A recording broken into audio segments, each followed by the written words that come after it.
Yeah, okay then. Hello, welcome folks to episode 6 for the Capsuleer podcast. We're good to be back, Roddy? Real good. Good. So whoever got was this tonight then?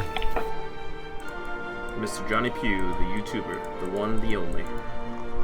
Good evening. Good evening. So it's good to have someone slightly famous. Can we call him slightly famous? Oh, indeed, I would.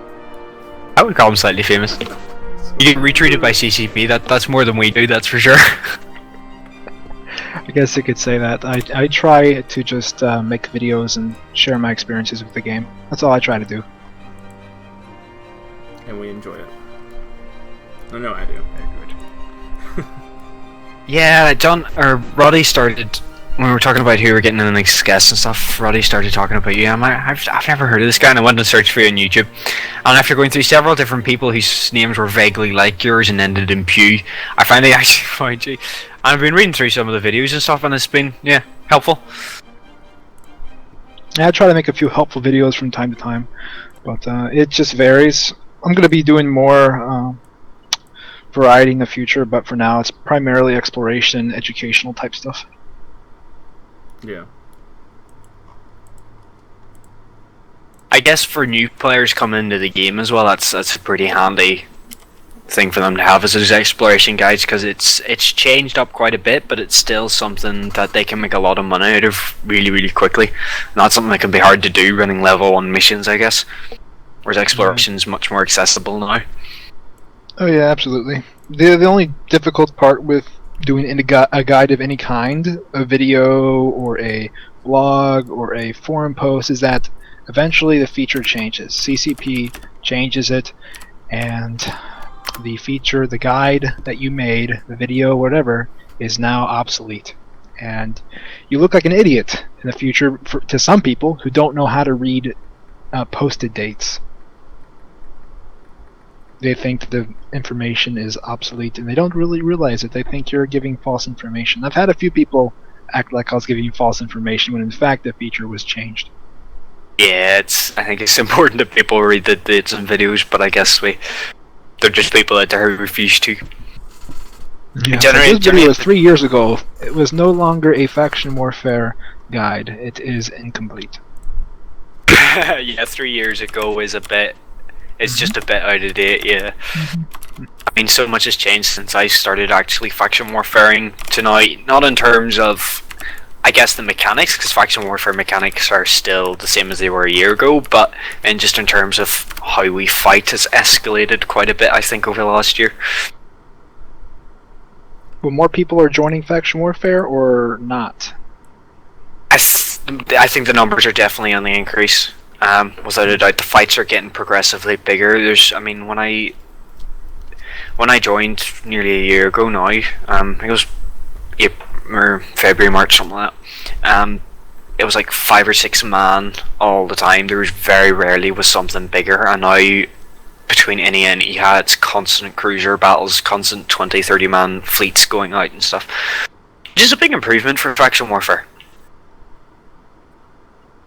I mean, we don't want to get to the stage where we're blobbing and rook fleets and navy dummy fleets or whatever that happens to be out in nullsec these days, but it's coming.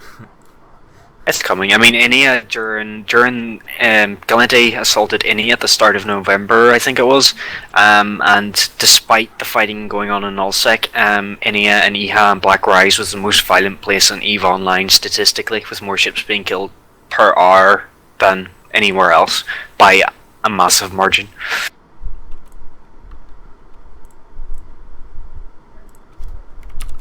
So it's nice we get that bit of upscaling, I guess.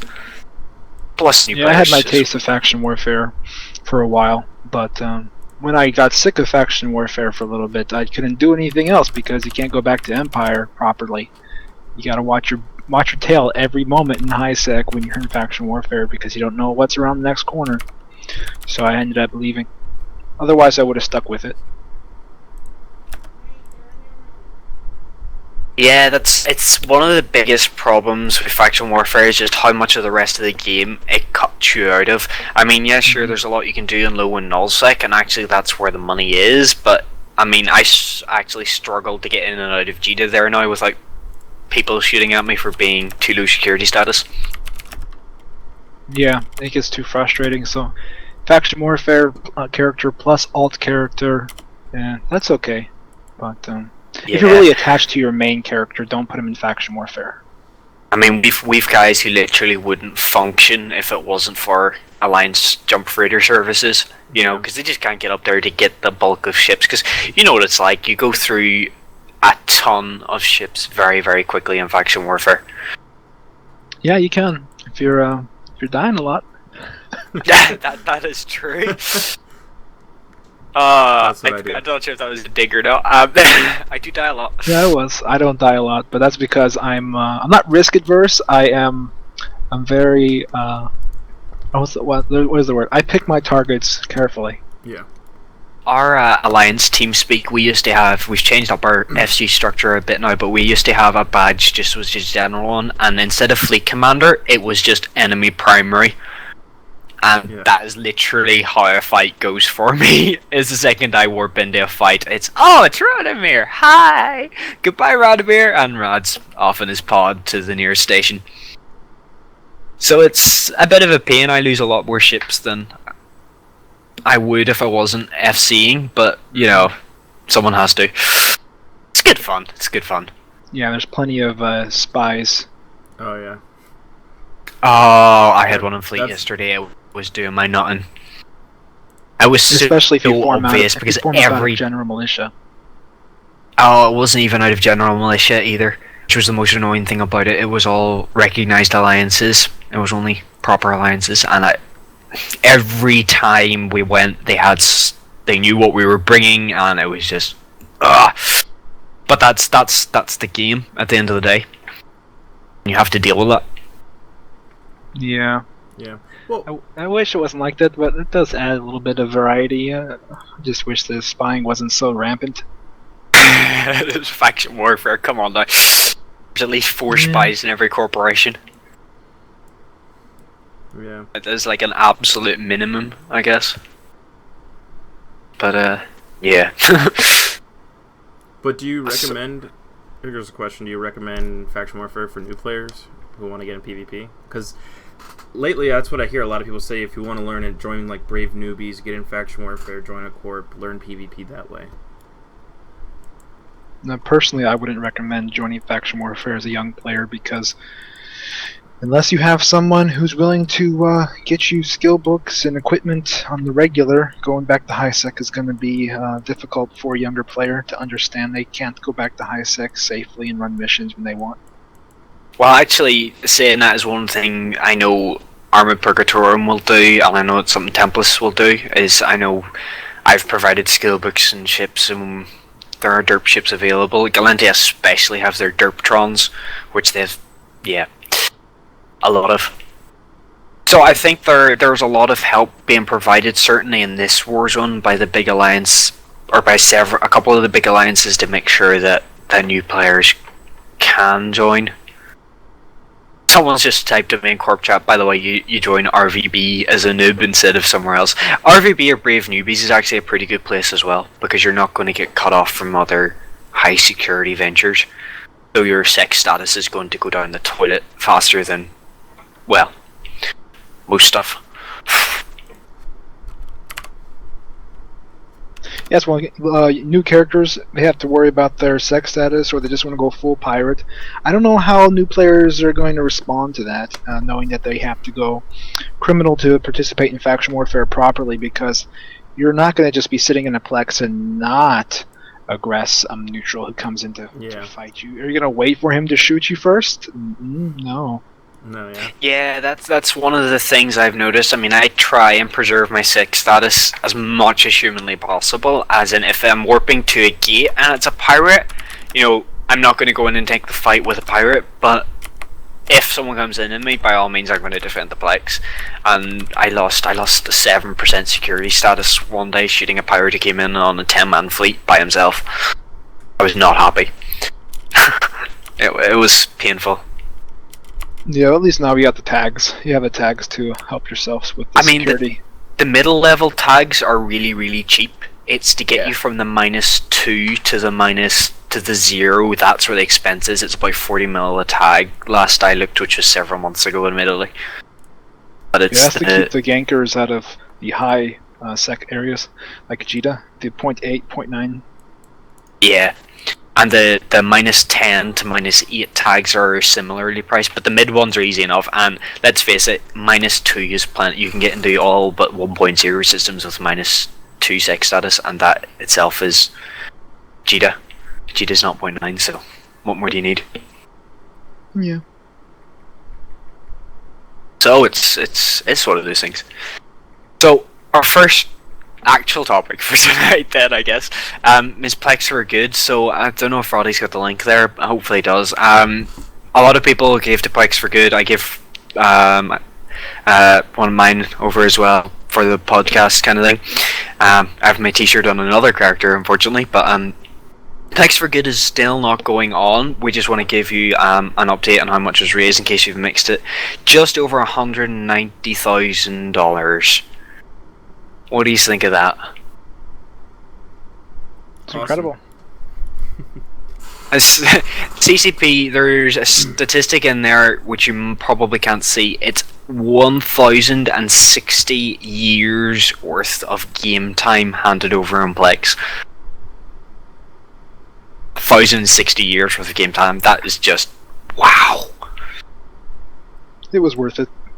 It was worth it, yeah. It's great that we have such a community like EVE Online that we can raise more than any other gaming community out there. We can dig deep into our pockets and, you know, just... Yeah, of course, the CCP, working with Icelandic Red Cross, enabled us to, enabled us to donate. So it's up to the developers, but yeah, without the developers setting that up, we never had a clear way to donate outside of our own out-of-game currencies.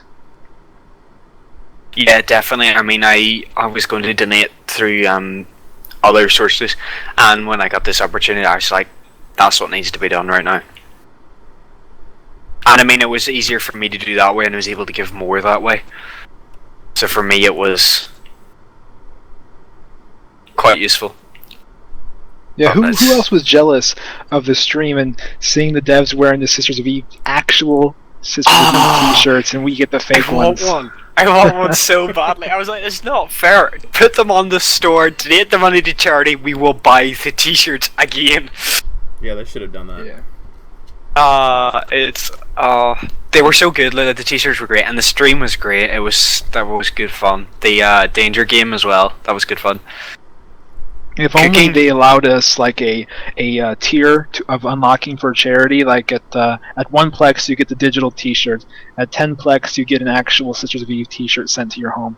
I don't know if that would be possible, but that kind of stuff is what I would like to see. But it's out of about 350 actual T-shirts for Triba. 3,500 Plex donated through Triba and a Mars Citizen. I think it's just fantastic because it allowed players who couldn't afford a whole Plex to give what they could. I think that was just a sterling effort by two fantastic guys in the EVE community. Yeah. I don't think we can forget Summer Blink as well. Love them or hate them, 4,000 Plex donated is a significant amount of money at the end of the day. Oh, definitely. Oh, I missed that. Did they show the ceremony live on the stream? Or is that just a picture? That's just a picture right there. I don't know if they did it live. Okay. They might have it for YouTube. I hope they have it for YouTube. It would be nice to see the check and handed over. That has to be the best looking check I have ever seen. That's pretty good. Yeah. But it was really fun. Like, I kept popping in and out of the stream, like, seeing what was going on. It was good fun.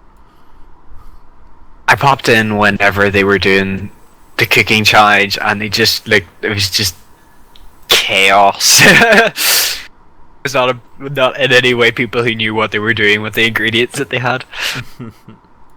They had a good effort though. It was good fun, and the Bungie Castle boxing with those gloves. was. I felt bad for the devs doing that. Did you see who was it got paintballed? Was Wasn't it it supposed to Bro? be Dolan? It was Dolan, yeah. Did you see his back afterwards? It was bruised, like there was just red welts all over it. Yeah, paintball. That's what's gonna happen if you don't wear proper padding. But But I mean, if it was maybe 60 paintballs, right? That would have been great. 30 paintballs for the 60,000 they started the stream with. That would have been a bit fairer on the guy. 120 odd paintballs that they ended up with, or whatever, 180,000, about 95 paintballs or something like that. Ow. What was the range? I missed that part of the stream. What was the range? I don't know. I missed it as well. I just caught the end of it. It must have been close. Okay. I Yeah, think for they those were kind taking of wells, prisoners. you have to be pretty close. Yeah. Or unless they pumped it up to a higher pressure. Just for Dolan, without telling him. It I could see them wouldn't do surprise me. It wouldn't surprise me at all. The man operating the gun was drunk, so let's have a good time. Are you sober yet, Roddy? I can't drink, man. I drank last night for that. Last night's Fleet Rome, dude, I was a little too intoxicated. Yeah. I saw the video for that one already. Oh, boy. There's just that stream. The stream was a good idea, I think, and I hope that. Well, I hope that we never have to do this kind of thing again. But I just hope that the next time it comes around, that the Eve community can smash our record yet again. So if you do need your likes, thank you. I guess. Yeah. Even if you just did your share in trying to advertise the Plex for Good program, that helped. Yeah, definitely. As Tesco's say, every little helps. Maybe you don't have Tesco's here. Yeah. We have a superstore here, a big supermarket here, and their slogan is "Every little helps," and it's a good one for pretty much everything else. Other superstores are available, of course. Have to add that. I know at some point someone posted on Reddit of the Eve charity stream going on, I think, and people are telling all the Eve players to upload it to try and get it on front page. Oh, really? Yeah, try and get more publicity for it. Yeah, it's a pity the PayPal donation at the bottom of the stream wasn't working. Though I think they managed to sort it out to get it through to Icelandic Red Cross's website in the end, and it did the same thing through there. But it was a bit, because I know there were people watching the stream who had no idea what Eve was even about, and they just were watching developers harass each other for 6 hours. I suppose is the best word. Yeah. Harass, insult, and physically damage. It is, yeah. Good fun, good fun. But speaking of streaming, what about the Twitch integration with EVE Online now? Personally, I won't be using it because of my upload speed is atrocious at my home, so I won't be using it at all. Yeah. Well, good words, need them. But one bad It'll thing be about good. it... It'll be good for things like these capital fights and stuff like that. So, or even fights in low-sec for factional warfare and various different things. It'll allow people to have a go at it, I think. But I think it'll allow people like Mad Annie. I don't know what the interface is like yet, but hopefully it'll allow people to access it easier, Because some of XSplit and stuff like that can be quite expensive for someone who hasn't got the cash. Yeah. And it's nice seeing what other people are up to. I'm going to be honest, there's going to be a whole lot of garbage you're going to hit on it. I think there's just going to be people running level 2 missions in their Cormorant who think this is the best thing in the world, and it's mixed weapon types and stuff like that. But as long as they're having fun doing it, at the end of the day, I'm not sure. Well, we those can blame streams them. are going to be buried anyway underneath the popular streams that are actually doing something that's entertaining, other than, like you said, running missions. Well, that is true. That is true. I mean, I know our hope is to start eventually I mean, I would like to start running, Capsuleer events, podcast events. So, things like the frigate fights and those fun things. So it'll be much easier to stream those from an in-game perspective.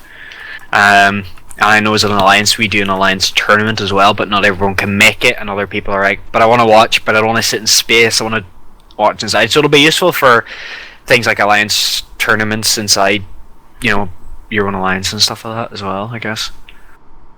If anything, it's just going to give people another way to share Eve. So yeah.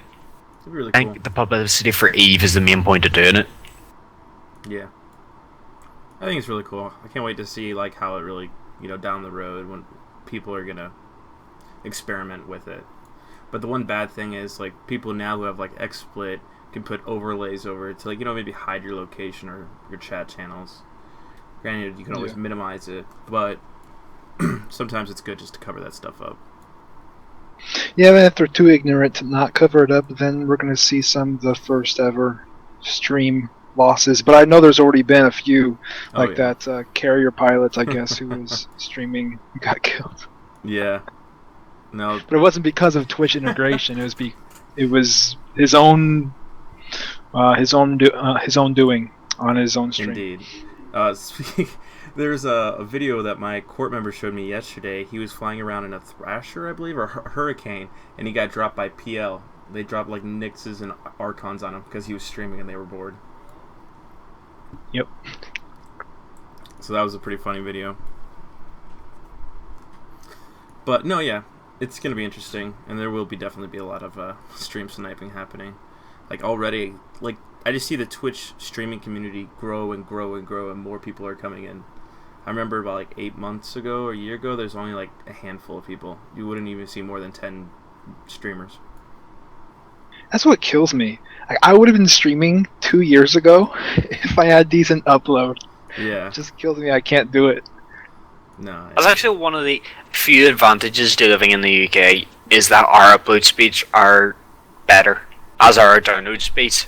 Because there's just so many different people to choose from that they have to offer as good as they can. And upload speeds is one of those things now that people who are buying a decent internet connection are actually wanting out of it. Well, at least in America, we're free. That was a joke. I think that was a tumbleweed right there. Yeah, well, Yeah, I've done the research. America has some of the worst internet connections available for yeah, consumers. we do. And we pay the most. Yep, only one service provider in my area, so I'm boned. Hate that. But yeah. Yeah. But then again, I guess you've got actual roads. So, that's something. Oh, we have roads. There are genuine places here, I know this is quite off topic, there are genuine places here which the roads, main roads, are like a single lane. We're not And that's a main talking road. about roads right now. Anyway, yeah, no, it'll, like I said, like you were saying, it'll be good to get content and Eve out there and on the front page of Twitch rather than hidden under League of Legends repeatedly. But yeah, it'll definitely increase the overall viewership, and yeah, but nothing's gonna supplant League of Legends though for at least a good long time. It's got too much momentum behind it. I've just gotten past, I think, a video from a carrier getting killed ratting. I'll pass it to you, really. I'm sorry? I just got past a video in Corp of a carrier getting killed a few months back, and I remember this one happening because it was a friend of mine that killed him. The guy was streaming at the time, talking about how he was saving up for his nicks, and got dropped. It's a very good video, it's worth sticking on. His facial reaction is just priceless.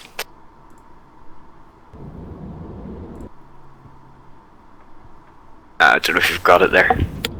I did, yeah. But it'll make capturing moments like this, I guess, a bit more awesome. Yes, this is the one. I feel mildly bad for just publicizing this video, but it was good. No, it's his fault. I've never seen him stream again, by the way. He must have got harassed pretty hard after that Oh happened. yeah. I feel bad. See, losing it's not the problem; it's the harassment that happened afterwards. And if anybody remembers his name, they're just gonna taunt him about it. Exactly. I'm pretty sure he made a new account. Yeah, I mean, so Rushlock in the chat said Twitch integration great for folks to learn about streaming as a thing. Beyond limited private use, folks will want to use OBS and stuff. Which, yeah, I mean, for an amateur basis, will be what Twitch integration's for. Really, I agree. But I think we'll see more content. But also, depending on how fast you can get it started up, I think it'd be really good, because if you can just hit a button, like if you're in the middle of a fight and you can just go to your social settings and just click it and you start streaming it, at least now you have it recorded somewhere where you can make it a highlight for later. Yeah, and also have permission from the FC. Yeah. Yeah, I was in I can't remember where I think it was a test feed and someone goes, "Can I stream this?" And everyone was like, "Yeah," and the FC was like, "No, put a delay on it." And the guy goes, "Oh, but I don't know how to do that." And someone else was like, "I'm streaming, just turn yours off," in the fleet chat. So it was on the other one, and we were just, and when it was spotted, it was like, can you turn that off now, or at least put a delay? Seriously, it is a massive hazard. So anyone thinking of doing it amateur, whether you're watching this now or in the playback, if you're going to stream, please for goodness sake put a delay on it. Oh, is there this? That's the Sino. The Sino's up. Yeah, here we go. Put Oh, the audio poor back guy. on. It is not fair. Is the Knicks in yet? Shit. Oh shit. There's the Knicks.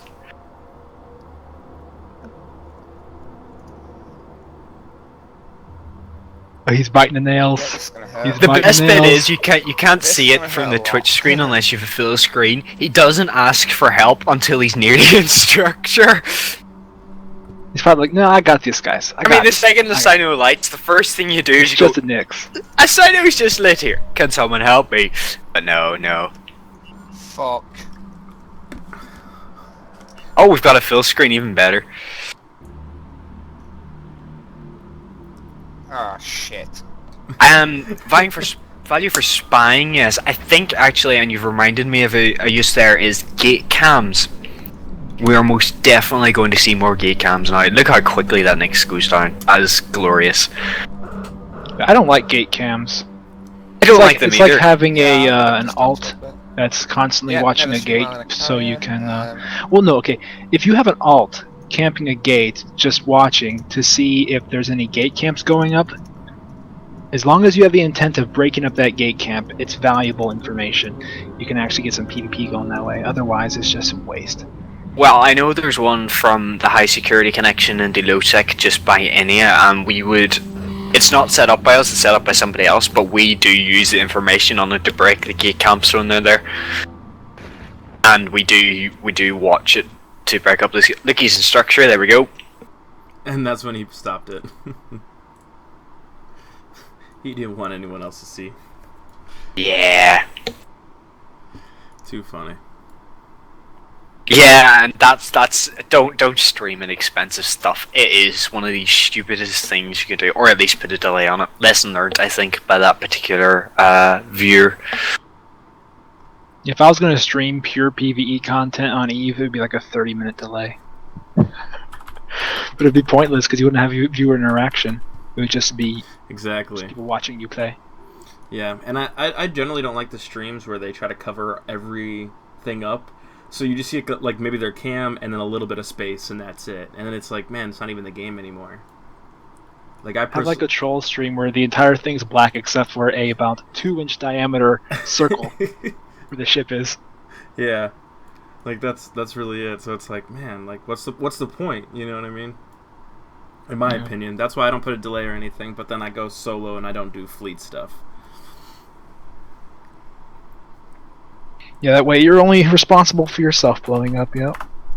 Solo PvP Exactly. streaming is the best streaming out there, in my opinion.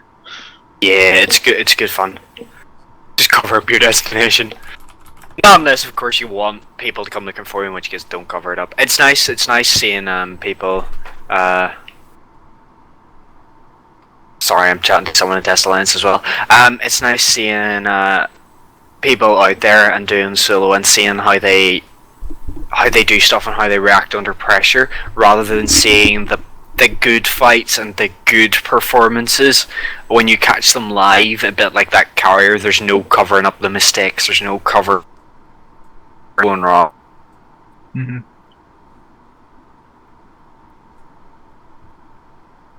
Yeah, without streaming, I would never find out about those large battles until they're over. Yeah. Because I'm not connected to those intel chains, however they call them. No, yeah. I generally don't know anything. It's more than likely it's my Alliance comms is going crazy. Everyone get over there. But speaking of large fights, I just want to briefly touch on this, and then we're gonna talk to. We'll go into like your content, Johnny. Well, that was awkward. But just the capital fight that happened in Ivonin. Yeah, go for it. Yeah, just like I said, we're gonna make it real small, but I mean, it's really cool to see these capital fights. I don't know if this is like the first capital fight, but it was the first one that was like, what happened? What is it called? Where you keep bumping up in ship class. Escalating. Escalating. There you go. Escalation of force. So yeah, like, man, I wasn't there for this fight. We were actually doing the podcast when this was all starting. And then we were catching up. I actually lost a Hurricane and a Hyperion catching up to this fight. Just trying to catch up to it, you lost to a gate camp or yeah. A fleet that was ready for you? Yeah, pretty much. I was very intoxicated. Oh, you're one of those guys who plays Eve while he's drunk. Yes. Hopefully you don't blame people for dying.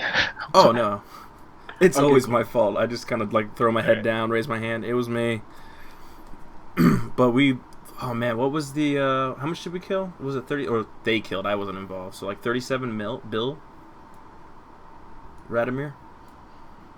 Yes, hang on, did I not link you the kill report? You did. It's 37 billion is lost between them all. I think there was one revelation lost on our friendly side, and there was 5 or 6 Moroses on the other side, 2 revelations, and Archon and a Thanatos, I'm tempted to say. A lot of battleships. Do you remember what happened? Like how it escalated? I can't recall. I wasn't there. You were there. I was drunk. From what I've heard, our fleet jumped in and was engaged by another battleship fleet. Apparently they didn't have a lot of logi, and they instantly escalated with dreads and carriers. Apparently there wasn't a lot of waiting about, and after this,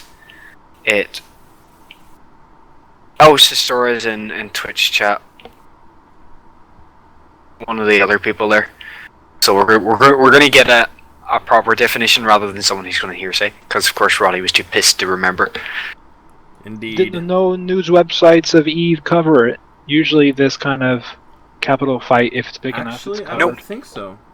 Because Mittani would cover. You would expect to cover this kind of thing, but they haven't covered an awful lot of going in here recently. Okay. Yeah. I mean, like the thing going on, like we were talking on at the start, either start of the podcast or before the podcast, about the fighting in Nenemelia, being one of the most dangerous zones. I mean, they were covering the capital fights, but there was nothing in Inia or on Inia, and literally there was, I think, between 1,200 and 1,500 ships a day being destroyed in there in just Inia. And you're probably talking another couple hundred in the neighboring systems. the Inia assault that happened like 3 weeks ago or a month now. A month, yeah. And I don't know if it's because like because in the fights that we win is when they're not getting talked about, like when the Kaldari wins. I know that's not how it works, but that's what it seems like. I know there's Black Rise low sec, man, it never fails. It never fails. And always we deliver. So for those who aren't reading the Twitch chat live, I'll read this out for you. So the fleet started going to Nen to get a carrier that was in there, but no luck. So they headed back through Avonin and heard there was a battleship gang in Inia. They baited them back into Avonin for jump range. and then there was immediate sign-ups from them with 5 Ace Dreads dropped with a Triage Archon. They then counter-dropped. And then after that, I believe there was a pulling off the field, and then this video followed where they re-dropped. Yep. And we didn't lose one Dread. Or one major ship. I think we only lost like a handful of small stuff. So, real crazy, real awesome night. Really wish I was sober. Okay, so apparently Pirates dropped 9 Ace Dreads afterwards, which is where I think the main escalation came from.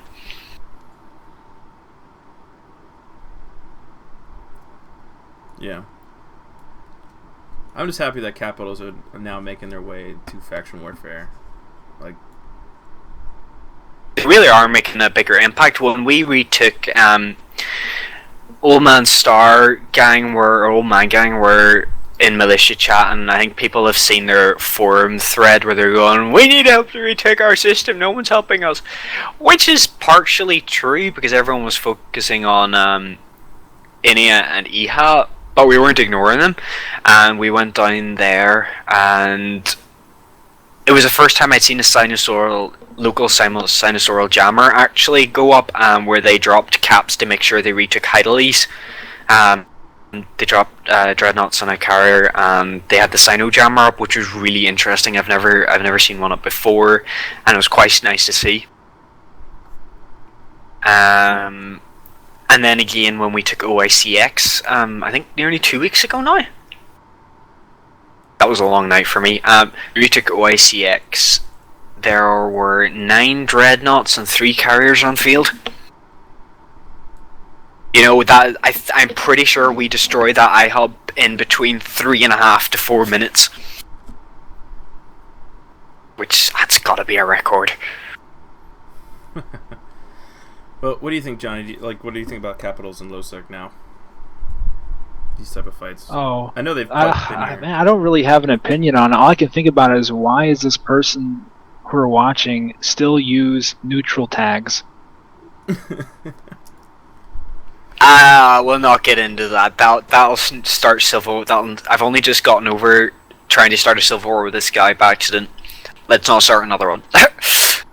No, yeah. Well, capital ships, I don't mind capital ships being around as long as they're not smart bombing. Because I don't fly capital ships or do any capital warfare, so I They just were let actually them have their smart fights. bombing. I'll come in and scoop up the salvage later. Yeah, actually, they were smart bombing during this. We have the audio muted because the comms are a wee bit, yeah. But the Archons they're tackling using derp Atrons there, and they are actually trying to smart bomb the Atrons because the dreads were coming out of siege and literally getting grabbed. And this was one of the things that I noticed about that. It wasn't the main fleet that was keeping them in place or anything like that, because those dreads were ready to jump off and stuff like that. It was 1.5 mil ships that kept those dreadnoughts in place, which is, you know, a brand new pilot basically could have kept that ship in place, and that was what was happening. There was brand new pilots where I think most of the Atrons were out of ammo by the end of it. They carry that little ammo because they're usually supposed to die, so it was really really interesting that way. No, yeah, they definitely played their part. You know, reship, get some points, get points, reship, get points. Yeah, I mean, you can see the list of ships, the list of battleships that were destroyed there, Typhoon fleet issue. So there's a lot of shiny stuff brought out for this fight. That's a wee bit bonkers because there's Templars on the right hand side, but I guess you're not going to get it perfect. Lord Dark Eyes and his Falcons on the wrong side of the killboard. He'll be happy about that. Nally was asking when was this fight. This was on the 8th. The 3rd of December, I think now. Jeebers was a while ago. The 5th, because that was the 5th of December. 5th of December. So yeah, a combination of Duncan Gal Mill and Pirates who decided the gate crash. It's nice, I think, to show Pirates that they can't win every time with capital just by dropping capitals. Dropping capitals isn't always the answer. Yeah. It's never the answer. Don't tell Nally My Scum answer does that. dock up, wait for the subcaps to come out because Capital Warfare is disgusting. Nolly Secunda and NC Dot would and their slow cat fleets would disagree, but there's nothing better than the fast-paced action of a frigate fight in zero tie-dye. Rather than 10% tie-dye. Which is just hellish. There was a big test fight actually that made it onto Mittani, and it was between Tests, Brave Newbies, RVB, and various pirates. And I was in that one at the time. It was the time that it was actually while they were doing that, Galente was retaking Enelary. Go figure. And I was in that, and it was 10% tie-dye, and it was so slow. I have been in 10% tie-dye before, but it was poke. No good. Yeah, once you experience tie-dye once, you never want to experience it again, so every single time after that, it's like, oh, here we go again. Yeah. Hell, I hate flying through Jita when it's starting to get mild tie-dye. Last tie-dye thing that I did was the EVE event that happened in Nullsec. And I had to warp 30, 60 jumps or whatever to get there, but almost every single system had tie-dye, so just jumping through a system was horrendous, and I was in an interceptor. It was horrible. At least you were in an interceptor. That. Yeah. Never again. The failed live event. Yeah. It happens. You can't go right every time. Yeah, it was worth a try, but I don't think they'll be trying it again anytime soon. Yeah, not like well, that. It was a bit. The thing is, since a bad live event occurred, the next one, it's gotta be better. So try and make the next one for sure. Yeah. They'll try harder to make it work. They will, but they're going to need a wee bit of work on there. But again, they've just changed how their tie-dye system works and how their server load system works. So that should help. I'm not going to say fix it, because it won't, but it'll hopefully help. I didn't understand how they changed it. It was gibberish, but yeah. The statistics say it's working. That's one thing I could see activating Twitch on your EVE client for is a live event, because what kind of intel are you trying to hide in a live event? It's all public intel anyway, unless you're trying to do something heinous. That's true. And you can see all the different perspectives in a fight, Mm-hmm. Yeah. You would see a lot more different fleets in one of those big fights as well, and you'd hear a couple of different columns rather than just Mada and his background music. Or him telling the stream to shut up, he doesn't do this for fun. I was watching one day, and the streamers were asking him to try and zoom in and stuff, and he was just telling him to bugger off. He was bored because he'd been streaming for so long because of the tie-dye. To be fair, he was 4 hours in at this point of a fight down into 6 or 7 hours, and I don't particularly blame him, but I just thought it was quite funny. Yeah, I would get bothered too. I would get pretty short temper if I was doing that. There's a point where people just have to realize that when you've been doing it a while and you're one stream, there's a point where you just have to tell people, look, I don't care anymore. I can barely stand tie-dye actually playing the game and not doing anything but playing the game. Actually playing the game and streaming the game in tie-dye, forget about it. The only argument I have in favor of tie-dye is that Doomsdays in slow motion look amazing. But yeah, the special Other effects than do that, look better. You get more time to appreciate it. Yeah. But we'll go on our last topic, which is to talk about our wonderful guest. Oh, I'm wonderful. Wonderful, yes. Interesting. I'm wonderful in the way that I'm the only one who responded to this request. The only one that cares. No, yeah. Why did you care, though? No, yeah, I'm real happy. That happened to be good timing, and yeah, so I made some time. And plus, I saw you guys that one stream. I caught one of your streams. Your most recent one, I think it was. Last week's, I think, yeah. Yeah, possibly. Because I saw your name, I'm like, that's a perfect guest. Angster Squeebles was in that one as well. Yeah, he popped in. He popped in at the end. It was like, what on earth's going on here? I think he popped in as we were finishing and we're starting to hand out the prizes, and that was He's chaos a last week. fantastic streamer. He is, yeah. His content, I've said this before and I'll say it again. Him and Karka are the reason I came back to EVE Online and the reason I'm in Faction Warfare. So I really appreciate everything that they do. Major shout out there. But Yeah. we're not talking about them. We're talking about Mr. Johnny. I was gonna say that. So do you want me to ask my own questions? Sure. It's Roddy's turn to ask questions. Oh no, I don't have questions. No, Well, just, I mean, Oh, I guess there's my really- page. oh, it's your page. It's you. It's you. So how did you? How long have you been playing EVE then? Okay, how did you get into it? For people who don't really know you. I started my first character in February 2010.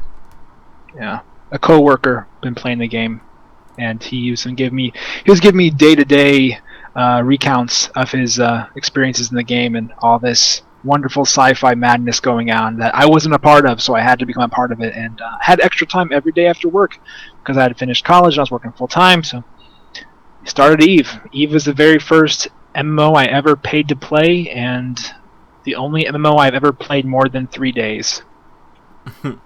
Wow, that doesn't say an awful lot for the other ones, does it? Yeah, pretty much. I'm sick of the fantasy genre, so if that's one thing you know about me, I can't stand fantasy anymore. I think So sci-fi all the way. if you look at something like the Old Republic came out and was like, yay, it's sci-fi. It's exactly the same as World of Warcraft with different models. Yeah, you can't And- fool me. Companies are just spitting out these games over and over and over and over. You come to EVE Online, and you've got this butterfly player-driven story.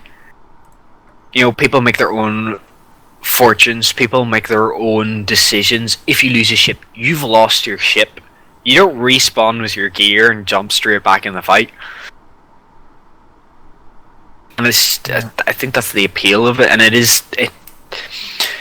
I know we've got Star Citizen coming, but it seems like they've wanted to. It seems like it's going to be a World of Warcraft space game. What I've been told is that it's going to be highly instanced, so... Yeah, exactly. So it's going to be scripted. It's going to be, yeah. It's like they've said we want a space MMO that isn't EVE and is exactly the opposite of EVE. So let's make one. So everyone who quits EVE can play Star Citizen. Everyone who decides EVE is too That's harsh true. and that the pirates blew up their shiny new derp cormorant. This game's too hard. Let me go somewhere else. That's going to be a thing. I want to make that a thing, that if someone starts crying about EVE, we link them Star Citizen. They just make a custom meme for that. Test Yeah. Lines, I know you're watching, you need to get a meme for that. Oh, anyone can make a meme. Yeah, but let's face it, Test Alliance have more of them than I think most of EVE. But yeah. Yeah, so ever since I started playing, I never stopped. A couple breaks here and there, but never longer than a month. And I've been enjoying it ever since, so... It wasn't actually until 2 years after starting to play the game that I decided to start making videos about it. Yeah, that's what I was gonna. I'm happy I waited that long, because I would have been a complete noob and not had much to say outside of, hey, look at me fail at this, I can't do this right, I'm going to show you how to not fit this ship right. Yeah. That's what you get a lot on YouTube these days, players who start the game as a new character.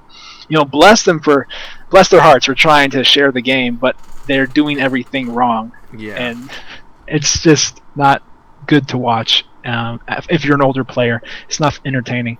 Exactly. Unless you like helping young players that way all the time, but Well, that's what yeah, I see. I wish there were more veteran players or moderately experienced players making videos about EVE so they can share that content, share that knowledge. One of my favorite things out there, and there's a couple of different articles I watch, and there's a new faction warfare website started up which does a lot more fights and stuff like that, and it gets run by it's the same guy who actually does the Kanaka on Among Geek Camps. Anyway, is the Alod posts on Mitani where they show you that people have died with these really ridiculous fits. And And there was one there the other day where it was a Gnosis, possibly, that had like 6 faction warp stabs in the low. Oh shit. And then all the other usual goblins. It was like a 4-bill Gnosis, and it was like, it was just bad. It was every definition of bad that you can come up with. More warp stabs. Always good. 6 warp stabs, like, and apparently the people who tried to gank it double pointed like they usually do, and they warped away, and they were like, huh? And so they went and they scanned him down properly and realized what he was doing, and were like, oh, okay. They were actually storyline warp stabs. Oh, I've thought so about he it. paid more to do less. Yeah, I'm actually going to get this. Actually, it's worth putting up.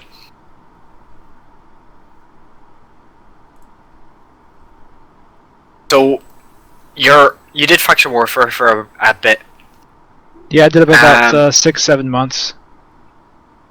and who were you with? Quantum Cats. Is that a tisk? I suppose, yeah, it was. I suppose if you're going to be anywhere, they are a really, really good bunch to be with. And Say again? I suppose if you're going to be anywhere, they're a really good bunch of people to be flying with. I saw they were getting plenty of PvP action going on, so like, man, I want to experience faction warfare PvP. These guys do a lot of it. I'm gonna join them and figure out what this is all about. And I did, you know. But I didn't get into many big faction warfare fleets. But to be honest, I'm not interested in those big faction warfare fleets. More small scale stuff. Yeah. Oh, Dust 514. That game is getting so little exposure, but it's just because there's new FPS every single month. So good luck, CCP. It's tough. It is, and they're coming. I mean, they had teething issues, I think we'll call them, in that the game was easier to play with a keyboard and a mouse than a PlayStation controller. From what I understand, I actually had to go at it myself a couple of times at a friend's house, and it just felt clunky. But it's nice that they're getting these new integrations with the orbital bombardments and actually getting kill meals for them now. Yeah, no, yeah, that's one change that need to be made. And what's the other change that need to be made? They need to allow people who aren't in faction warfare to actually make bombardments. Because before, I was told by Gimbal that you had to be in faction warfare, your character on Eve, to do a bombardment or a strike to the planet. Really?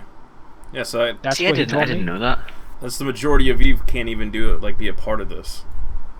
So When I heard about that, I was shocked. Like, why would this be a thing? Everyone should be able to shoot at the planets. Yeah. yeah, I mean it's literally the only interaction we have other than Dust Bunny spamming local every so often, which you can turn off, I think. Also, so I the mean term it's Dust Bunny needs to die. Really? sorry. It's affectionate. It's an affectionate term. I mean, the one thing I've noticed and I'll say recently, the first time Dust players changed the percentage on an iHub, in a system, we were trying to retake Akadaji, and I was sitting there. Or was it Kanaka? It was Kanaka because we were Kanaka on a one gate. I was sitting there FCing the fleet, all grand, no Galente opposition. I'm like, this is really weird. You would have thought they would have tried to defend this system. And we got down to 15% armor, and I thought, happy days, get ready to overheat folks to burn through this, and BAM! Lost lock, and I'm sitting going, And someone actually had to say, Dust. And I was like, what about it? And they were like, check the system status, and I looked at them and was like, oh my goodness. And recently that has become a lot more common, both for people using Dust players to take systems. I mean, we only got OICX when we did because Dust changed the advantage in our favour. And like I say hands down to those Dust guys, that was the only reason. And I had one of them mail me afterwards going, "We tried our best, hope it helped." And I was like, "Mate, it helped." And I think that's a good interaction for us to actually see it, but you only see it again if you're in faction warfare. Yeah, and I think They're that's going to why. try to make it more impactful, right? Yeah, there's something that Dust Control Districts actually affects the material costs in certain systems for POS fuel. Like I don't know. It does give you some benefits. Yeah, but it's never there long enough to matter. You know, it's a system flip flops Dust Control so quickly that you can't really rely on it. Now, watching these clips, I want to play Dust now. Yeah. Stop it. It's the only reason I want a PS3, to be honest, is to play Dust, so I can't unfortunately justify buying a PlayStation for Dust. Yeah. £130 or 150 pounds for a free to play game. Yeah, sure. It's a fun game. It is. I just wish it didn't feel the terrain, how your character interacts with the terrain of Dust. It's terrible. It feels very clunky, and your character is constantly just running into invisible walls, or you see a hillside and it's just 1 little degree too steep and you can't go up it any further. It drives me nuts. And when you're going down a hill, you're constantly falling down like steps. You're not actually running down the hill, you're falling down steps if it's steep enough. Huh. So it gets frustrating, that feeling. So it makes it feel clunky. If CCP could iron that out, the character movement, and make it feel smooth, like you're running across smooth terrain, or running down a hill, or man, that's what kills it the most for me. Since I'm mainly infantry, I don't do vehicles. That's what kills it for me.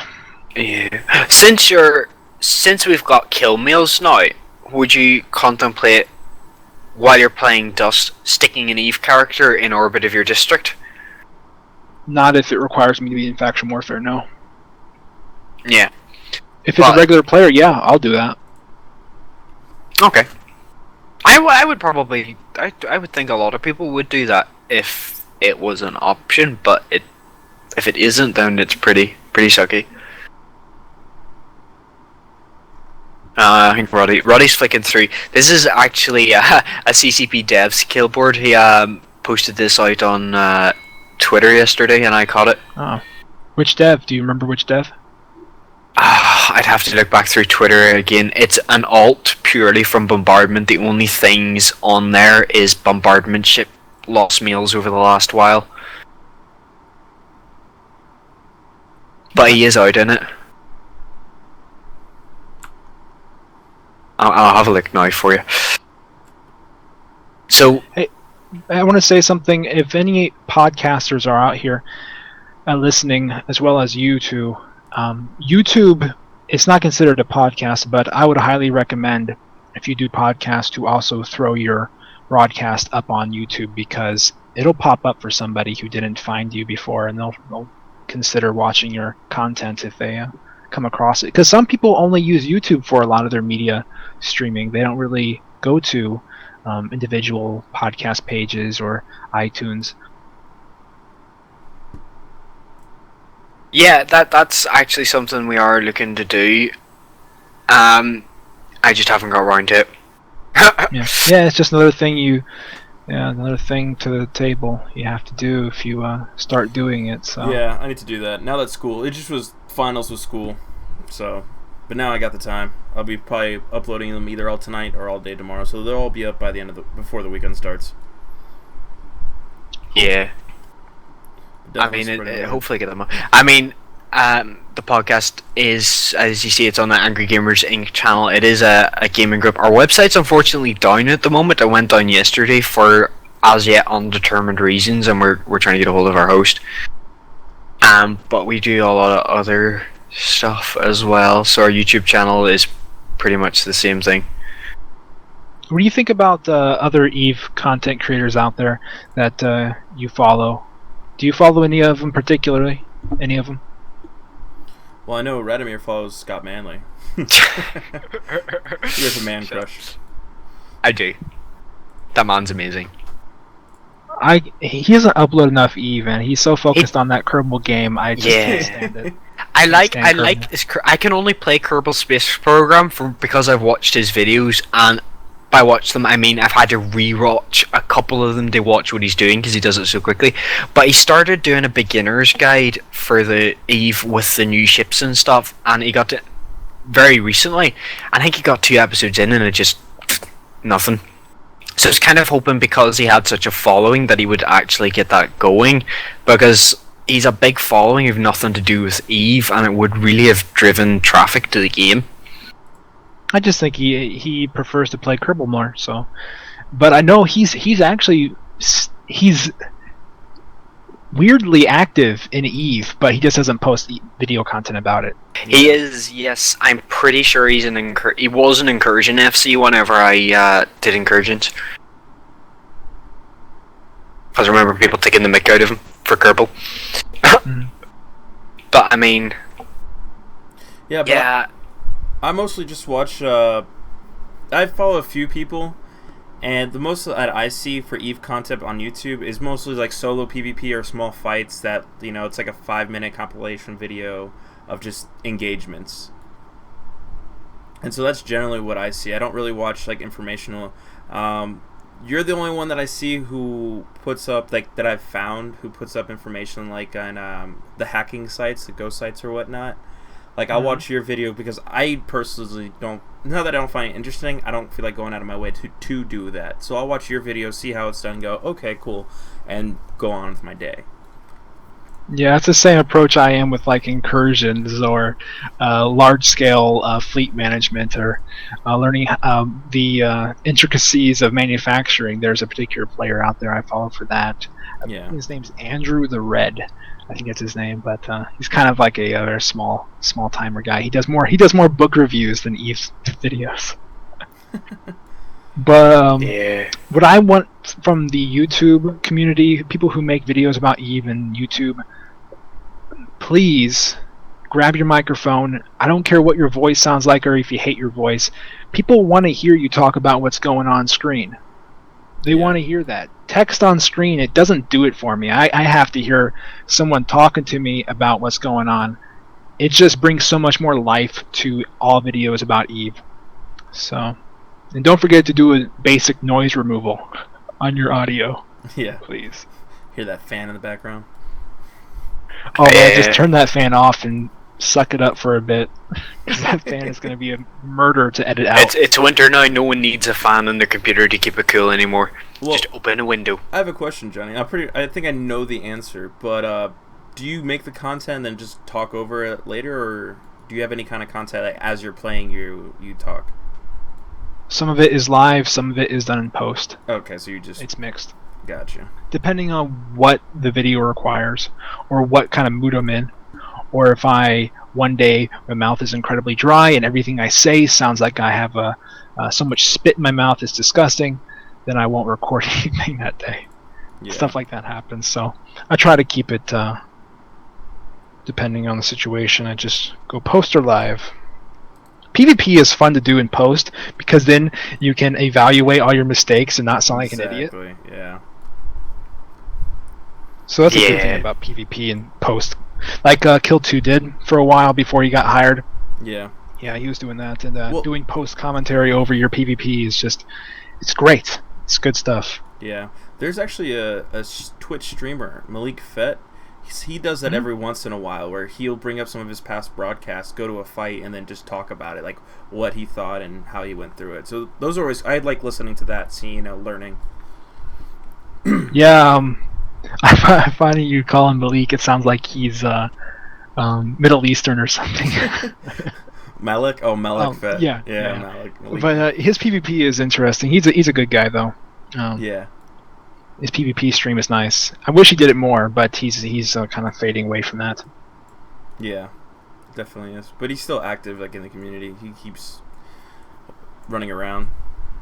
Mm-hmm. But it was really cool yesterday. Him and Zeo, yeah. Amadeus. Zayo, man. Back when he was doing constant streaming in RVB, man, that was a great stream. So little downtime, constantly PvPing, and I did an interview with him to help promote his stream, and ever since then, man, I can't get enough of Zayo whenever he gets online and streams. Oh, he's great. And like just the other day, he had over like 200 viewers. So I think he'll be like the first partnered Eve streamer. Him or Squeeze. No, I certainly hope so. That'd be great for him. Yeah. That would help. Yeah, there's plenty of people out there that deserve it, definitely. Regarding my PvP videos, we've got this what is it, one-man gang coming up. There's gonna be some One-man crew. interesting one-man crew. That's it. We're gonna have some interesting videos, I think. Yeah, the final submission date for that is sometime mid-February, like February 19th or 20th, and I feel for the person who's going to have to edit all that. Oh It's my going to gosh. be a lot of work ahead of them. Hey, well, there's going to be a lot of videos to watch. There's going to be picking the best bit out. It's going to be bad. Well, not bad. It's going to be good, but it's going to be hateful for the person doing it. Yeah. I did one of my qualifications is in filmmaking and stuff like that, and we actually had to make our own like short film actors and stuff like that, or animation stuff, and it was a nightmare to edit. Yeah, I did You're- that you're- too. And it is a nightmare. I confirm that. That's partially why I haven't gone near the YouTube. 'Cause I'm going to download them, clip them, or not download and clip them, but download them, cut the start and the end kind of off, because we've got the giveaway at the end, and no one wants to hear 15 minutes of giveaway in their YouTube video. But yeah, that's something else.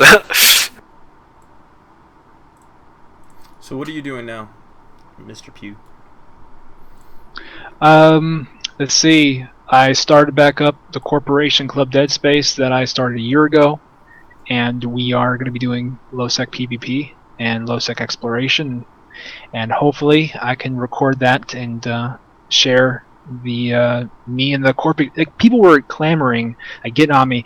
Man, record some stuff with you and other people. Quit doing solo stuff all the time, Johnny Pugh. Like, okay, I'm going to start the corp back up, and I'm going to get started on that. And yeah, so that's what's going to happen in the next few months. Awesome. Yep, That's getting that pretty good. going. Got a few experienced people, and actually quite a few very experienced players. So, yeah.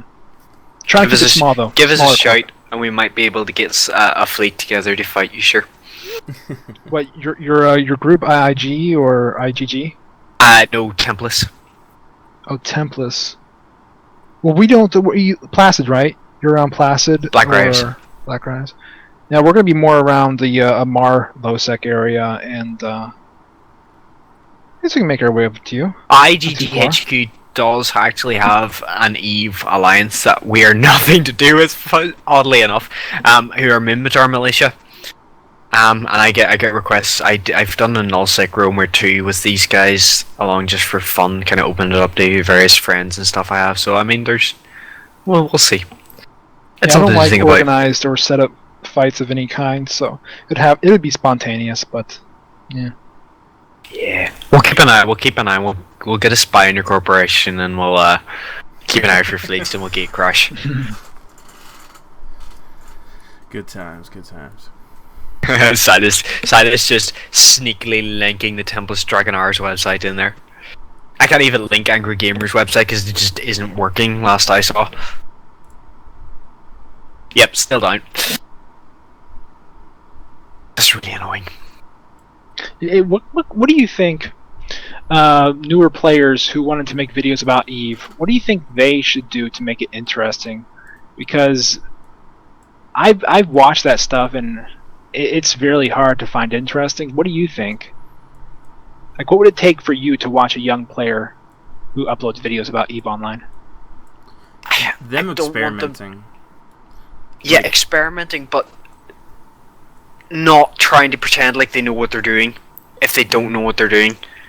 If they're going into a wormhole for the first time and they have literally no idea what they're doing, not read off the Eve Uni wormhole guide that they've just found by googling wormholes before they went in.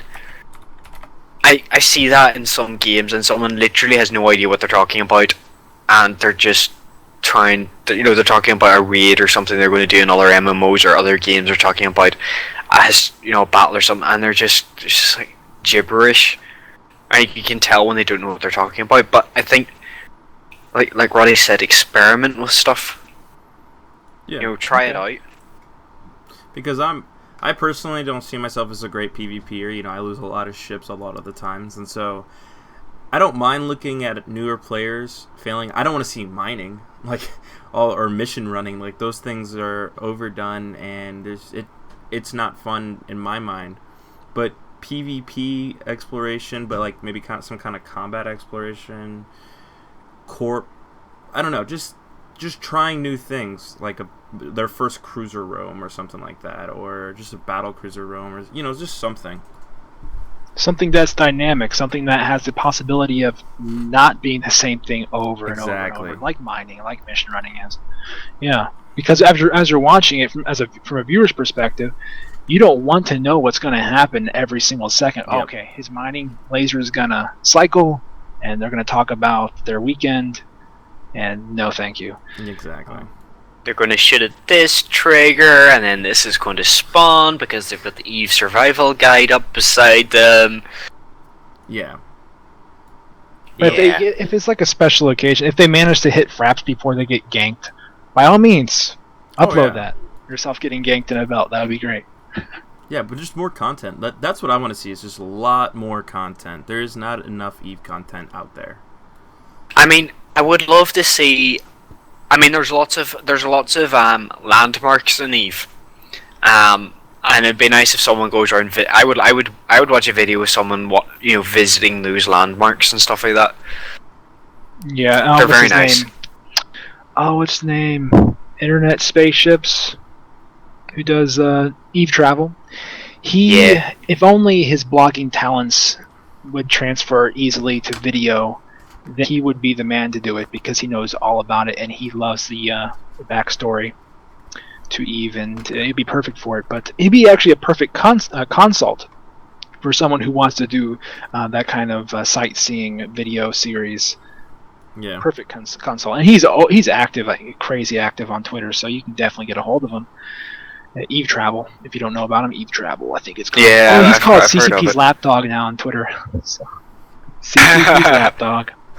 I think Gavin Goodrich. Say again? I think he might have actually popped up in the people you might want to follow thing for our Twitter. Yeah, he's out there. He's terribly active in the Eve community. He presented also, I think, at Eve Vegas this year. Correct me if I'm wrong. I didn't pay much attention to Eve Vegas. I've watched some of the YouTube videos afterwards. Mm-hmm. The guy you did the 10 out of 10 with, I watched his keynote. I know it's a hard watch, but it's just... It's informative. It's informative. He just presenting is clearly not something he's done a lot, but it is very informative and very useful. What about roleplay? I mean, I don't know if I would want to see roleplay, but maybe a large fleet when everyone just messing around. Kind of like Squeebles did with his... he did like a Dungeons and Dragons with Eve. Mm-hmm. Literally had... I was just dying on the floor. Couldn't breathe. It was hilarious. I do a writing group, and we roleplay Star Trek. And so you have your character and maybe one or two other characters, and you write as them and you contribute. But I think it'd be cool to have like your fleet out and refer to each other as their fleets and stuff like that. And when another fleet appears, and just like they're charging, that kind of like a TV show kind of thing, but a TV show that isn't scripted. Mm-hmm. I think would be pretty cool. I'm not really into role-playing, but if someone can think about how to present it so that everybody would enjoy it, I would watch it. Eve It's TV a little show. challenging, though. I think an Eve TV show could go down pretty well. I mean, we've got Clear Skies, which was a bit different in the sense that you had the garage mod thing going on, and I certainly sure as heck could not replicate that ever, nor would I want to. I still gotta see it. You haven't seen Clear Skies? No. Shun him, Sean. Oh, don't be one of those people. Like, oh, you haven't seen this? What's the matter with you? Are you? We'll link you it human? after, Roddy, and you can educate yourself. I will. But I mean, something that was like a 15-20 minute episode a week, like Red versus Blue, the Rooster Teeth one, kind of idea, that machinima kind of thing. Mm-hmm. I think that'd be pretty cool. I think you could go somewhere with that. No, yeah, I had an idea for doing that kind of work, but I was thinking about like, man, I don't want to do that. I've at the time I had barely enough time to sit down and record anything, so thinking about a storyline and writing out dialogue and figuring out the plot. No, The problem is, right, if you take the three of us here, none of us live kind of anywhere near each other. So if the three of us were recording this from our point of view, as is with the cameras, though admittedly Eve's pretty good that you can move the camera angle about and stuff like that, it could be really hard getting the footage fed across. Yep, one person has to figure out how to make sure all the footage is recorded by him, edited by him. He controls all that stuff. Because unless you have really fast upload speeds, it takes an eternity to send people things. Oh yeah. I mean, people are like, oh, just stick it in a Dropbox, right? You do realize the size of the files we're working with here? This isn't a PDF document. This is a 30 or 40 plus gigabyte file of, high def recording. Yeah. And Gavin had a question. I was going to that. Go for it. Yeah. He said he doesn't have max graphics recording. Yeah, people are going to watch that. There's plenty of PvP out there that's not max graphic video.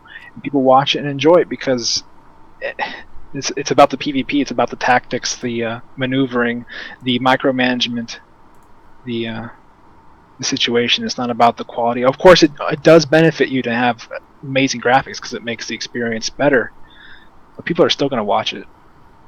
I will add to that and say that YouTube compressing technology, you do lose quality, a bit of quality, not much as you used to, but you do lose a bit anyway, so there is a limit to how good stuff can look on YouTube. Apparently it'll never look to someone watching it on YouTube as it is in your screen, so the better you can get it, the better it's going to look for them, but it's never going to look exactly like you're seeing it. There's going to be losses somewhere. What was the other question he asked? I know dying a lot, okay, isn't really a problem. I don't see that as a problem. I mean, if you're dying, you're having fun.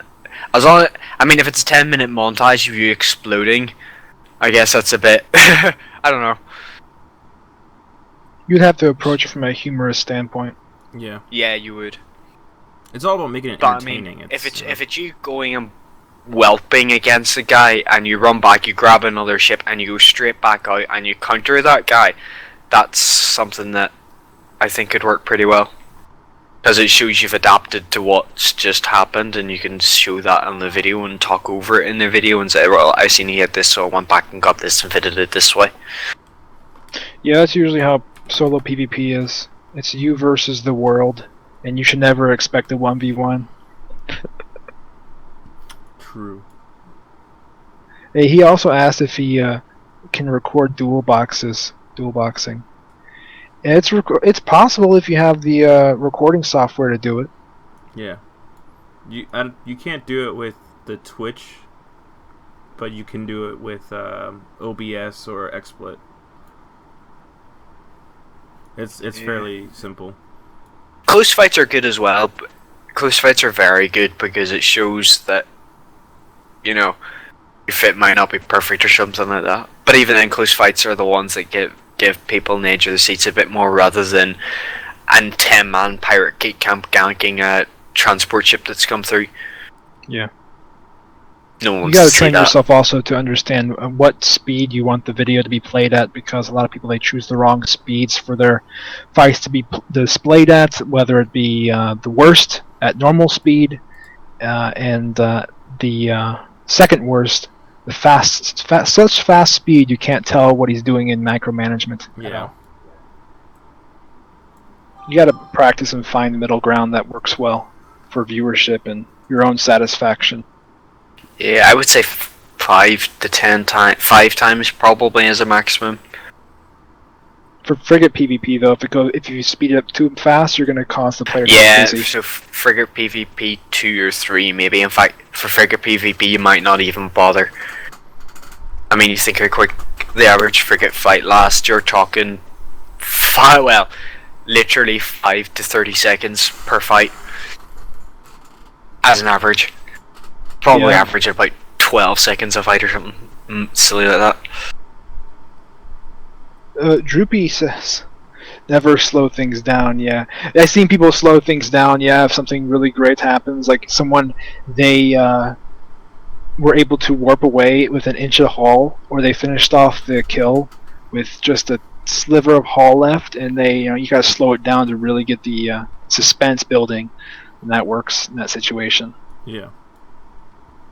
Yeah, that's always good. Proper use of slow-mo is a thing. Yeah, it's just if you slow it down too much, you're gonna lose frames and it's gonna look choppy. So you're gonna have to apply an effect to fill in the gaps there. I'm not sure exactly what that effect is anymore because I forgot. Depends on what software you're using. Yeah, it does. So exploration since the changes then, because that's your main thing. How have you found exploration since the changes? Do you like the hacking module? Is that more fun, or is it just a pain that you now have to do? It's I prefer the earlier ways, pre-Odyssey, because the value was there, and the barrier to entry was higher, so newer players weren't just flooding the market with loot 24/7. There's bound to be some things. I mean, null-sec items and no-sec items are definitely going to be... Well, I mean, if they're easier to scan down, pirates are going to get in there a lot easier. Mm-hmm. So I guess, I mean, null-sec loot probably more so are going to be... Or probably... I think I usually judge it by the A-type adaptive shield invuls, because I look at them every so often. I think they're still going up. The Python A types are always going to remain pretty high because of they're in low sec and they require. There's a barrier to entry there that newbies can't get over. They can't get through that. But Odyssey, it's just marked a new era of exploration. Everything after Odyssey, totally new, changed. Except for the combat plexes are still the same, but everything else in exploration changed. And so before that, I wish I could forget what happened before Odyssey, because then I'd be less bitter about post-Odyssey. But I try to learn to accept the current state of exploration, and even just try and believe in CCP and what they're doing. Yeah, I think it's more interactive in that you've got those pods and stuff. I'm not sure I like ghost sites. I think they're too rare. I don't want to say that. I haven't really I've yet to see one on my scanner, put it that way, and I fly about quite a bit. Yeah. Well, if you're traveling in active areas, you're not gonna see them for very long. As soon as they pop up, someone would run them. So yeah, the other day I found a couple in Mimitar low sec. It wasn't faction warfare low sec, mind you. It was standard low sec, so even less traffic. Yeah, I guess though. I mean, that's the point of them, to keep the items keen and stuff like that. But I just think the explosion mechanics are a good thing. I'm wary of going out looking for them at the moment. Yeah. Until I see the damage numbers and know how hard I have to tank it and stuff like that. Especially for nullsec, where I would be going. If you have max skills in hacking, you won't ever fail a container if you have experience with the hacking mechanics. And if you don't fail the container, that means you only need to worry about warping out once the NPC spawns. I mean, the container doesn't immediately explode unless you fail the hack, or if you don't realize NPCs are there, because NPCs are really the ones who cause the towers to explode, and thus giving your ship the AoE damage you take on. So you can run those ghost sites in little tiny frigates, but you gotta be willing to take the loss if you fail the hack. Yeah. I mean, it's a buzzard, it's not that bad. It's the sister scanner probe and probes that go with the buzzard that's the issue. Well, yeah, you Double, just, triple the price. that's why you should train up to get Tech 2 probes, probe launchers, and save yourself a boatload of money over your career. But it is a bigger train time. Ghost sites, the one thing that they need to change is they need to add more visual content to ghost sites. You can't just have 4 containers and a little tiny structure over every single container and call that a good-looking site or a complete site. It still looks like a experimental thing because it needs more visual things. It needs to look like an exploration site. If you just got 4 little containers sitting there that you hack, it just doesn't feel right. It doesn't look like a complete experience. Have you been in the ghost site? Have you seen what they look like? No, but I mean, the trailer made them out to be this big mystic kind of thing, and I know trailers aren't an accurate representation, so don't shoot me for that, but you would have expected them to look like some kind of complex, secret research complex that you were hacking into, rather than 4 cans of something on top of it. I mean, most of the other exploration sites are better than that. I mean, some of the wormhole sites, for example, the relic and stuff sites in there, those big massive rings that they have just look incredible. And the nebula effects and stuff are even better. Yeah, like at least that. There's nothing like that. It's just a dialed down hacking data site. Oh, something's just popped up there now, actually, and someone's posted it in Alliance. Totally off topic, but it looks like the Christmas celebration calendar is starting. Yeah, for I noticed that today. I would have expected. I never seen a dev blog or something, so I never noticed it until someone posted it there now. But that's pretty cool. So the dev blog's probably in the works. The Yule ads. Yeah, and the video. It looks, judging by the picture they have for this, yeah. I'm gonna post this in the Twitch stream so people see what I'm looking at. Beat you. It's definitely going to increase player logons throughout December, so that's their benefit. It's going to increase regardless. December's a holiday time. I know I'm off for the next 6 weeks. Yo. That being said, I have to start a 3,000 word essay as soon as this is done, so yeah. I sometimes log on less during the holidays. That's actually usually the case. I log on less. I find I get really bored during the holidays because I have so much of them during university. But I find that I have to keep bouncing between multiple games to keep myself entertained. I've just finished Far Cry 3 and I'm wondering what next. That's why I'm in X3. I'll be in Prelude to get something new. But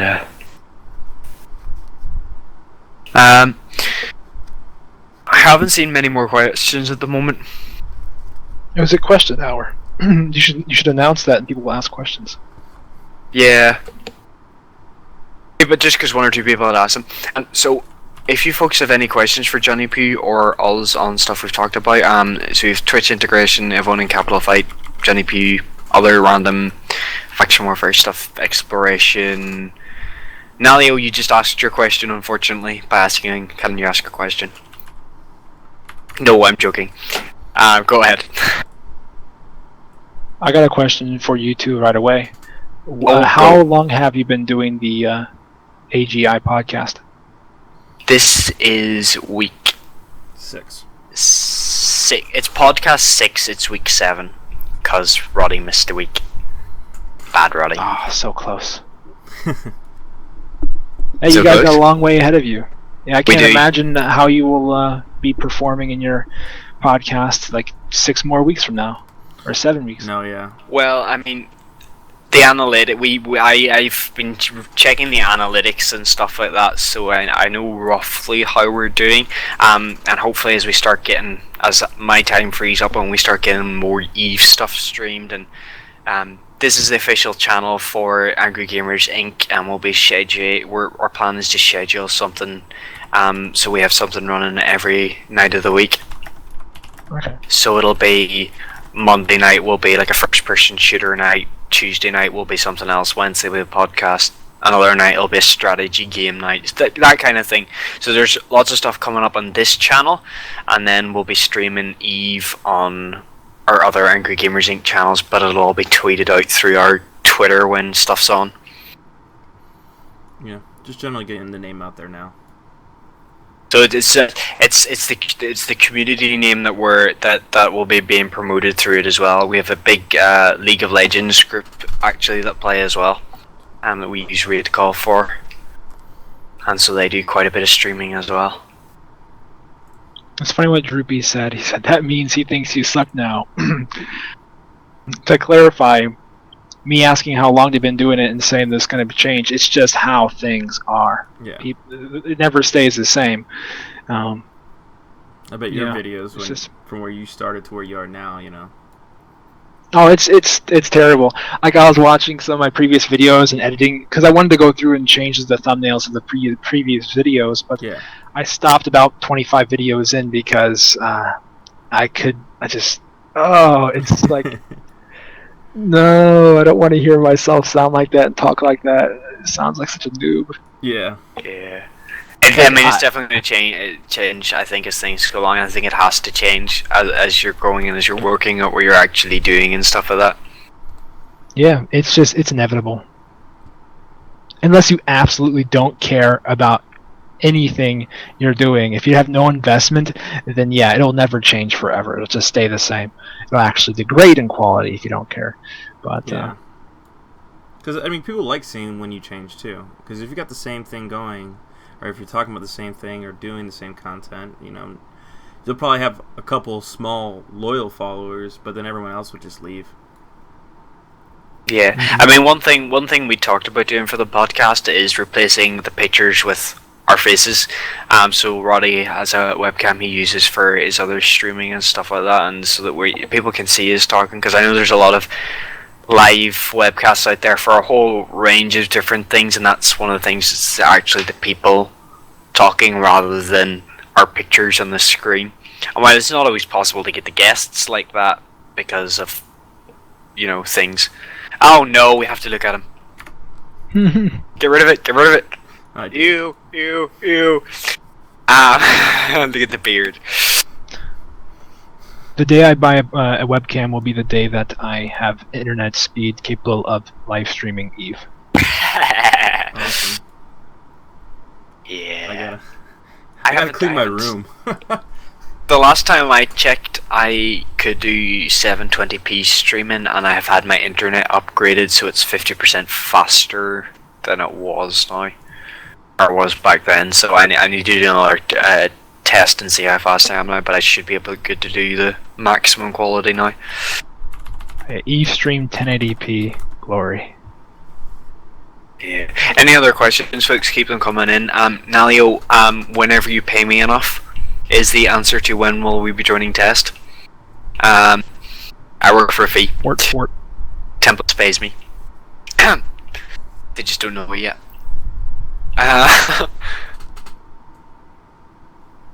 No, I will not remove the beard right now. Yeah. I get lazy. Roddy, is your character's face sad or Angry? yeah, he's sad? I tried making him look aggressive, and it failed. He's bald. You need more That's a good start. eyebrow arch. Yeah. Mine's got a smirk on him. But what I need to get a what do you call it in the back of the Caldari militia symbol in the background. My main's picture. This is the picture there is for my faction warfare character, obviously, who is actually my second character, and so he was only ever supposed to be a Sino alt and a scout, not my main character, and so I really need to resculpt it. But yeah. Yeah. Not Just sure. throw some goggles on it. It solves everything. There's some goggles. Maybe a monocle. I bought the collector's edition, so I have that eye patch, but I don't want to cover the eye up because it's a dead eye.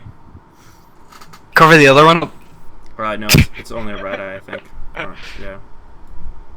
Did you get the collector's edition? Me? No.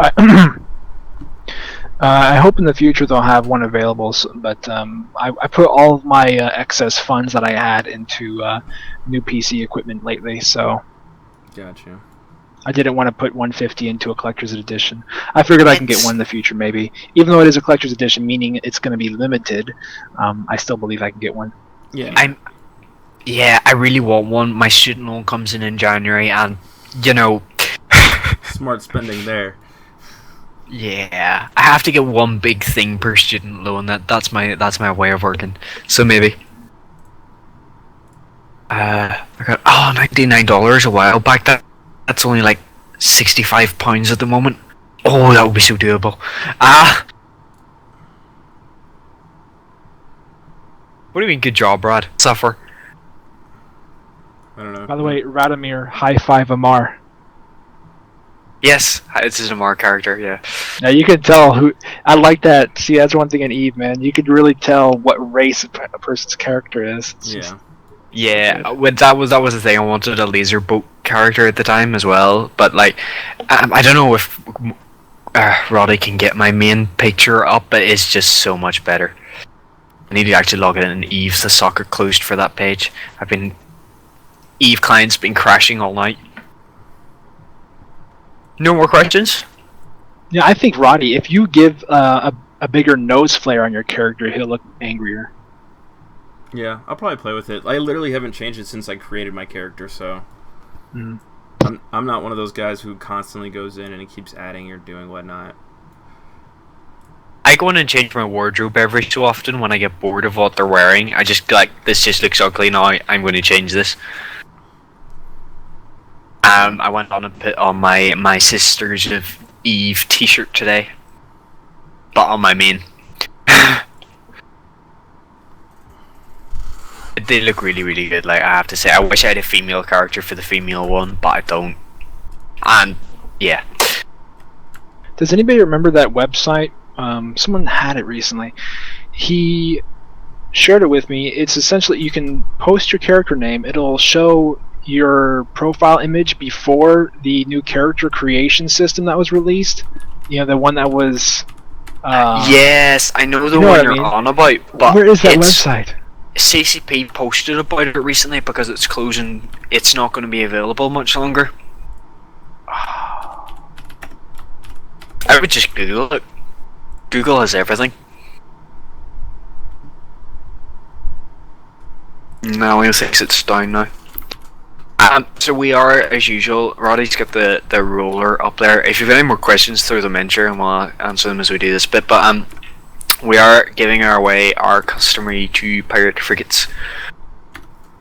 As my wallet keeps crying. We're giving away 2 pirate frigates, not the Sisters of Eve frigate, because they're twice the price as the rest of them. If I could afford them, I'd be flying them myself. So type free ship into chat, and you must be following us on Twitch to be able to win the prize. And no podcast guests cannot win, as they try every single week. Yes, well, Joan of Arc, we're talking to you. I found it. It's still available. Oh, excellent. Link it. Someone might want it. There, you can see my original image.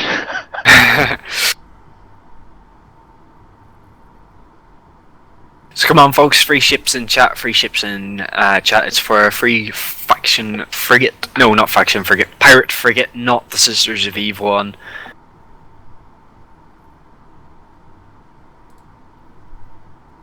Look at that anger. that. Yeah, what's the one on the left? God. Wait. Oh wow. That's my original portrait. Oh, okay. I'm trying to count up who's posting about the free ships here, and there's about 6 from Joan of Arc. Best troll, best troll. Got round, yeah.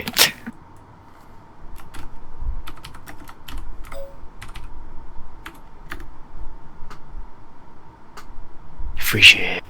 Free ships. Come on, folks. Is there like 8 people really? A free pirate frigate, and there's like 8 people who wants it.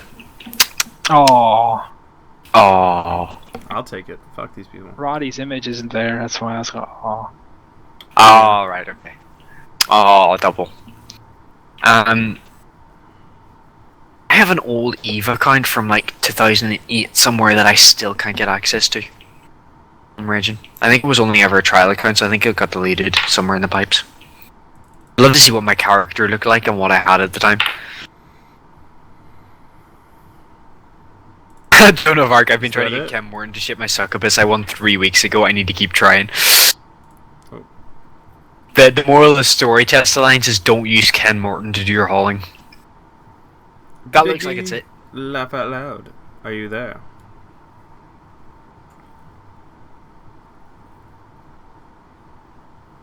Biggie, LOL. LOL. LOL. Roddy will send you a Twitch message. So don't disconnect from Twitch just yet. Roddy will send you a Twitch message with the details and our game name so you can get in contact with us, alright? We're gonna do the other Should one? have you and Nalio on sometime, Joan. Nalio actually is on my to book list along with what do you call him? It's another Test FC and Diplo. He sent the ping out actually for the podcast tonight for me. So I really should remember, given I was speaking to him earlier. Yeah, I think I'm gonna uncheck Joan of Arc for this next giveaway. He should only get one chance.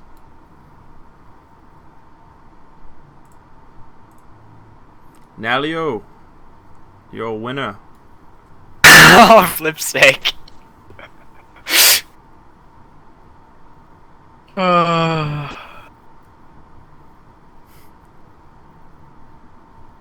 Nelly twice now. Did he already win? Yeah, he won last week. Well, I mean, more people should have fucking... It's a free ship. They troll. They troll in every degree of this game, Test Alliance. Fucking test. Well, fair play. You're gonna have to get more test bros on here to win this. The problem is the Templars people are all like busy fighting while you're trolling in the stream, and so they can't reply. Actually, to be fair, I have no idea what Templars are doing. They're probably not watching.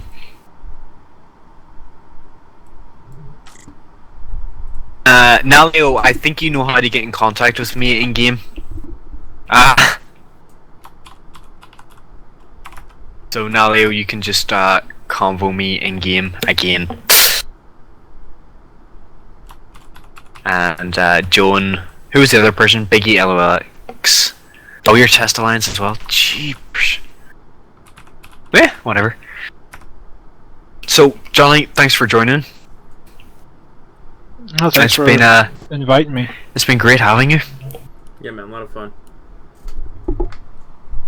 And hopefully who knows, next maybe time you can get some more people on. Yeah, I'll probably have to do more work into it. Like I spend like maybe 2 to 3 days like trying, and then the rest of them just like that's all we got.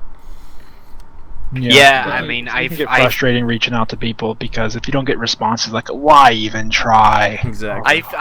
I did the first getting the guests pretty much for the first 5, and I've enjoyed not doing it this time.